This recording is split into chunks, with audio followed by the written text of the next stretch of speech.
Hello, you all right? Morning. How are you doing? Andrew from Lincoln has HIV and needs regular blood tests to monitor his health. The medication he's taking not only keeps him well, but also means he can't pass the disease on to anyone else.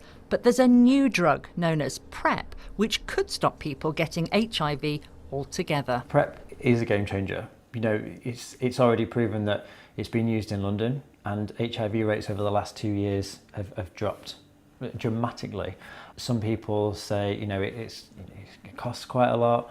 There is a cost to it, but it's minimal compared to what it would cost to put somebody on HIV treatment.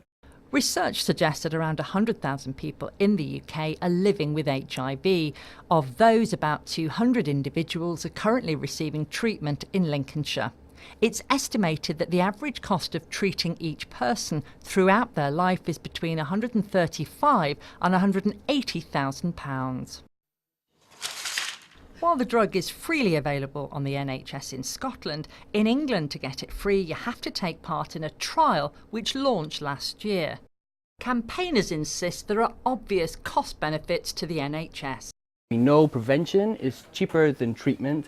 You're looking at about maybe £5 or £10 for a pot of PrEP, generic PrEP, and that will keep someone HIV negative. So that's what, just over £100 per person per year. So the cost benefit is huge.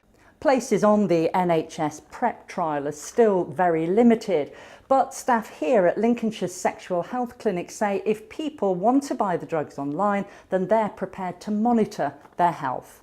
Sandya Wellwood is the Clinical Director of Sexual Health Services in Lincolnshire. It's a very, very good way of preventing HIV. It doesn't, however, prevent any of the other sexually transmitted infections.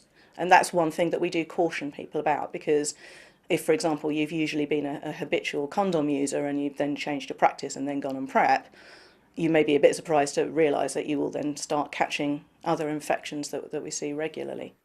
Unless there's a cure, Andrew will need medication and health checks for the rest of his life. But he and others claim PrEP, combined with regular testing and treatment, could stop the spread of HIV. Thank you very much. Vicky Johnson, BBC Look North, Lincoln.